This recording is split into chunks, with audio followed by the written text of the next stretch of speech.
Hi, it's Glenn here, and today I'm in Boston with Sam Dunn, who is co-founder and CEO at Robin, the software that helps you schedule everything in the office. So Sam, thanks for having us around. Nice to meet you. Absolutely. So you're running Robin, a tech company now, but you didn't always run Robin, you also ran a digital agency before. Tell me what it's like, what the difference is like in sort of how you treat people and how people interact in a... I think the nature of agencies is a little bit more project-based. So that's nice because you get to work on a lot of stuff, but also that stuff evaporates after the project is done. So in terms of project ownership, it's very unlikely that you're going to get to hang on to something long enough to iterate on it. Yeah. So that was something that in the agency days, we had a hunger for doing a product of our own so we could iterate on it and keep it with us. Do you find it? I know that at RG, I used to find sometimes that some engineers missed the change of like having new projects all the time. And do you find that at all, or do you find that they get excited more by the ownership and the accountability of perfecting something? I think it narrows down to if they're working on a big enough problem. Yeah. Because I know an equal number of engineers that love the idea of using best practices for everything, having it completely, having the code so neat that like anyone coming in would drool over it. But I think that by and large, the types of people that enjoy product are the types of people that are excited to get new features out the door rather than iterate on one specific feature again and again and again. And I can see how that would get boring. Yeah.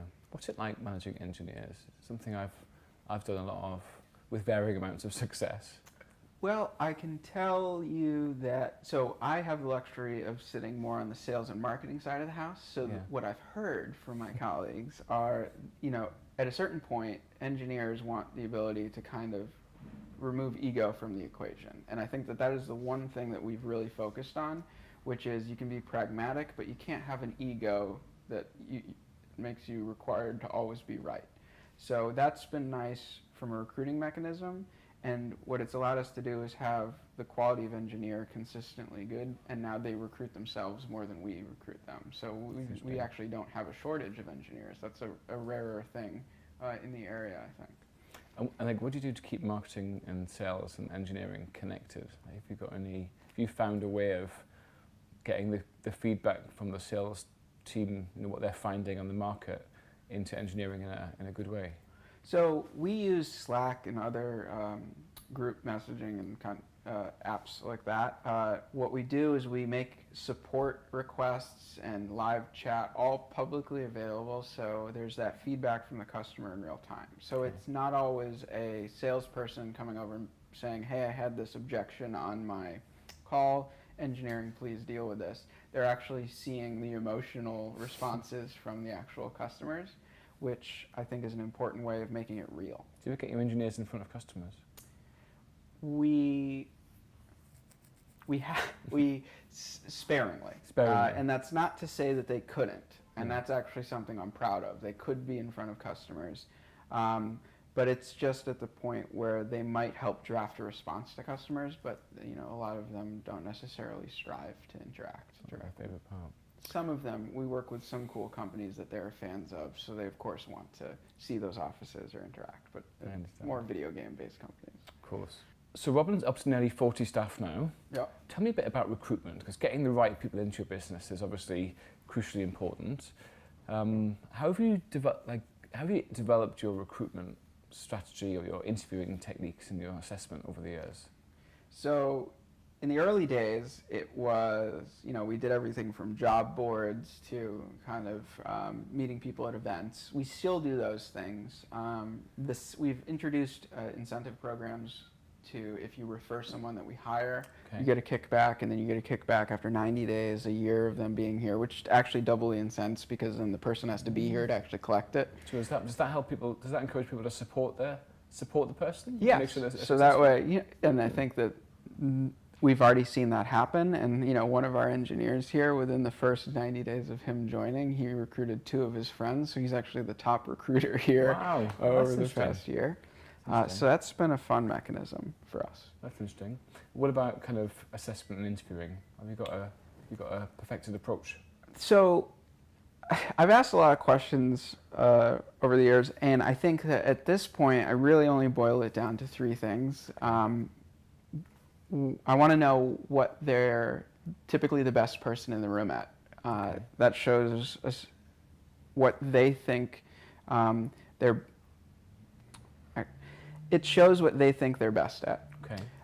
Then you ask, well, what do your other people in your current organization come to you for? And that shows what other people think they're good at. And it might not necessarily align with what they think they're the best person in the room at. And then the third is, what do you want to be the best person in the room at?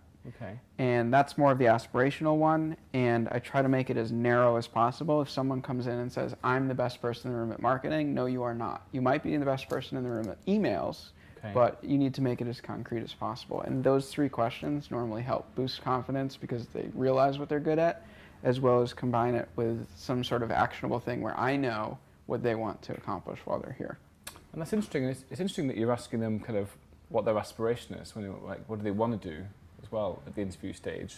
Tell me more about that. Why did you do that? Because I think the question, what do you want to do in 5 years, is pretty lame. And I think that when you frame it more like, what do you want to be known for? When people in town talk about you, the marketer, or you, the engineer, what does that mean? You got to bring this person in if you have this problem. You got to bring this person in if you're having a really hard time with email campaigns, if no one's opening your emails, things like that. It's interesting, and it's the language you're using there, kind of like, what do you want to be known in town for? It sounds like you're very much kind of reinforcing the idea that people should be thinking about their personal brand and like, how do they, themselves as an individual, how do I look to employers and other people? And that's actually an offshoot, because in town, I've talked to a lot of my friends who also have companies and kind of peer groups. And I've noticed that it's very rare that we refer to hires as, oh, this is a really good mobile person. It's almost never that generic. It's like, I need a salesperson who's really good at on-site meetings, or I need a salesperson who's really good at getting through the door. Who do you know? And that helps us very quickly arrive on who to refer to, both our friends' companies as well as who we want to track down. And it's a good way when they show up on the first day, too. It's the difference between, hello, this is Glenn, and he'll be joining you in the marketing team. He's good at marketing. Obviously, that's why we hired him. Yeah. Versus, this is Glenn, he's really good at doing outbound email campaigns. Talk to him about it. It gives you a brand from day one versus down the road. And let's talk about tenure, because so we've been curious as we've been talking to lots of the people that are in the book to kind of re-understand and re-explore the idea of, is there a permanent job anymore? Has that all gone? And how do we feel about tenure? Is long service and tenure something we should be striving for, or is that an outdated concept? I think that tenure is obviously getting shorter and shorter, and I think that you have to be okay with bringing people on to accomplish a specific goal. And that's not to say that you should have a turn and burn organization. It's the idea that when people come on board, it's because they're saying yes to your company being the best possible thing for them to accomplish whatever their goal is at the given time. And if that takes 12 months, if that takes 2 years, if that takes 5 years, everyone's going to have a different tenure because the goals are going to change, and all you have to make sure is that your company is currently the best vehicle to get that done. And what I like to do is make sure that when people come into the organization, that's why that third question matters, which is what do you want to be known for? If we're the best vehicle for that, great. If we'll set up checkpoints, because we've agreed on the goal together, and the checkpoints that we're hitting while you're here, if they don't feel like they're moving you towards the goal, that doesn't mean that our goal of you developing professionally in the organization has changed. That means that my view of what checkpoints get you there might be a little different than yours. Right. So the end result is that we rarely have someone leave without telling us or making it a conversation first. We're rarely surprised by it.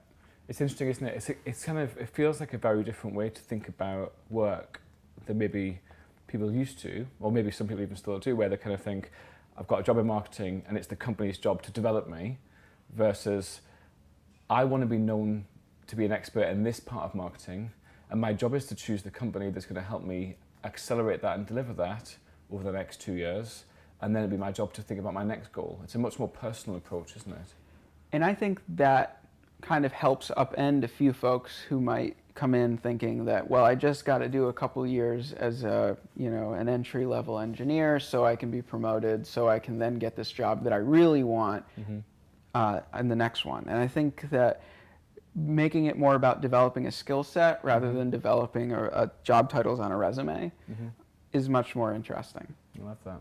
It's interesting you bring up resume. I'm also curious about how we interpret where someone's works on a resume. Do you think it's important to know that someone's works at Expedia or LogMeIn or HubSpot, or do we read too much into that? I don't know. How do you feel about it? I feel like it really depends on the stage they came into the company. Okay. And because I think that it's a toss-up. There's certain companies that are very good at developing, and this if you pull someone from Acquia or HubSpot, they've been trained really well on the sales and marketing side. So they have the reputation there, but also you got to kind of ask a lot of questions to figure out whether or not they were the driving cause of certain development or they were just present while it happened around them. And I think that the longer someone's been at a company and the later stage they started there, oftentimes resumes reflect grew revenue to 20 million, and it's really not that person. They were just part of the team. And it's really for things like that, it's the I versus we and how they talk about it. There's a great quote which I read recently, which I can't remember it word for word, but it's kind of success has an awful lot of people part of it, but failure has nobody. Like no one ever, when a company is done badly, no one says, yeah, I was there, I was part of that. I was part of the team that screwed that up, and this is what I learned. No one ever says that, do they? They're kind of just like, yeah, that was successful. I played a leading role. And you've no idea if they just... Everyone has their own highlight reel, right? Yeah, yeah, that's really interesting. So getting people into the business, really, really important to think about. When people are here, like, how do you keep them connected to that mission and the kind of keep them motivated and engaged? And what do you do here? What does it feel like to be part of Robin? So I think the most important part is that you can have your company vision, you can have, for us, we want to make sure that we started with a scheduling product as a mechanism to help better coordinate the workplace and reduce friction and all of the things that might get in your way when you're trying to do work. So there's that kind of banner that we can all rally under. The difference is, I think that when you hide information and only show the good stuff, you lose credibility over time. And I think transparency comes in a couple different ways. One is that you want to be, if you hire the right types of folks, in my view, and you give them the same information that you're acting on, and kind of the same problems, the same advantages, to think about, that spreads the weight, and you're able to all adapt to it. And I think that sharing bad news is equally as important as sharing good news.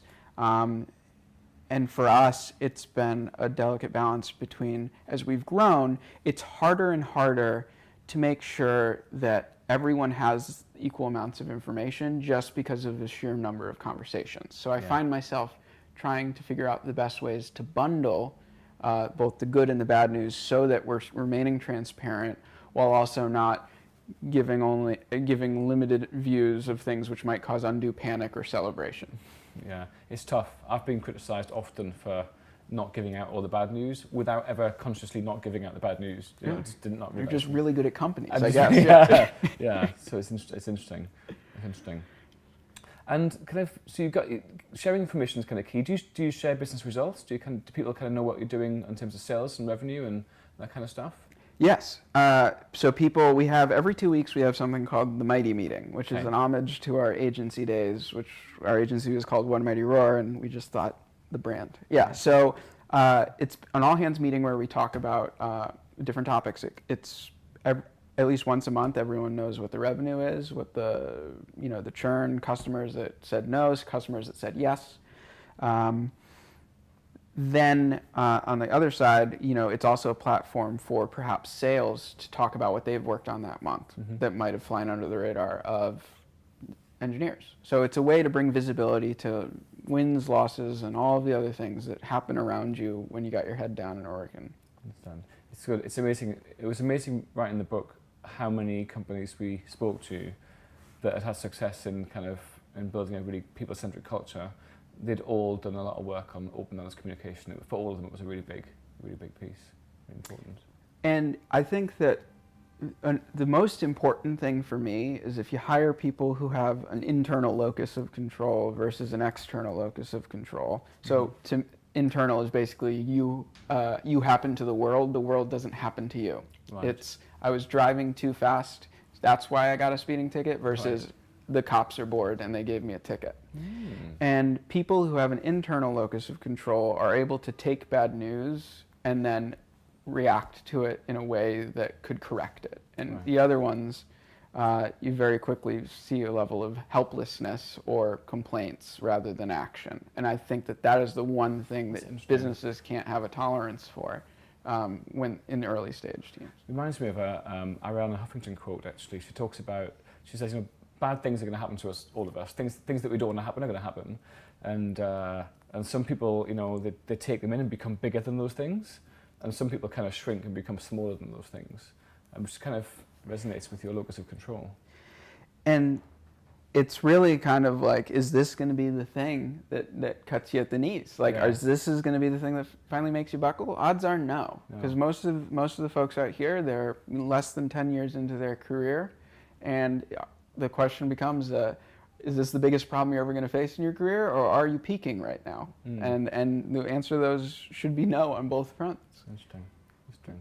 So we're here in the Robin office, Yep. Which is a beautiful, newish office in Boston, and this is the whiskey room. So, tell us the story of how the rooms got designed and got their names and things, and kind of tell us about Workspace.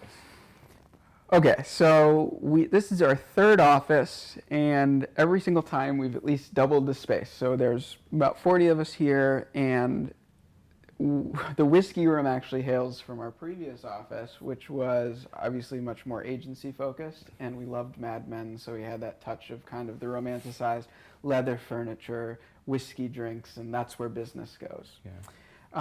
As we've grown, we wanted to make sure that, we weren't a culture that necessarily celebrated drinking, and, we want to make sure that we're respectful to all folks. So it became less and less about the beverage and more about just a head nod to the past. In our new office, all of our conference rooms are named after time zones, and we are delighted that whiskey is actually a time zone in military time for Hawaii. Right. So it goes all the way around. They're not in order, but close enough. Yeah. But you've got we've got nice sofas here. There's lots of different types of seating in the office. There's different places that people can go depending on if they're reading or working or engineering or whatever. How important is it to kind of create an office that feels different to the traditional corporate office for you? Well, I think that it's pretty important, but I also think that you need to distinguish between what's a stop on a tour for recruitment, like ping pong tables, pool tables, video games, versus what's actually going to keep people coming back and people find useful. And I think a lot of startups tend to be stereotyped to have, this is Red Bull, kegs, Nerf guns, ball pits, video games, all of those sorts of things where if that's what's driving recruitment, you probably have a larger culture deficiency that you're just trying to mask with that. And, we run a scheduling product, so we see a lot of this data, and I'll tell you, putting a video game room in gets the lowest amount of use, because if people really want to sit and play video games, they're going to go home and do it. Right. So for us, we want to make sure that we kind of cover our bases for the types of things that people need to do throughout the day. And what I don't want to hear about is, hey, I just worked from home this morning because I needed a quiet place to grind out emails. Right. If you hear a lot of that, you probably just don't have the right space in your office for them, and that's an adjustment you can make. So your advice is to focus on creating spaces where people could do all the different types of work they need to do, rather than creating spaces that just look exciting on an office tour. Yes, yeah. And I think that if your goal is to do, maximize for space, it's very easy to just do kind of a cafeteria-style open floor plan, but then the noise kicks in and people don't really have variety throughout their day, so they feel like they don't have a common space that they can kind of use. And so the whiskey room here the idea here is that it would be modeled very much after kind of like a hotel lobby, which is where people can congregate, be social, but also kind of do their own thing and break apart. Well, thanks very much, Sam. It's been a really great place to sit and chat with you in. So, Robin, scheduling software for all the things in your office, especially meeting rooms, and I can say we use it ourselves at Reward Gateway and we love it. So that's it for our time with Sam Dunn. But there's more interviews like this all at rebelplaybook.com, and we're covering all the chapters in the book, The Rebel Playbook for Employee Engagement. So I hope to see you back there soon.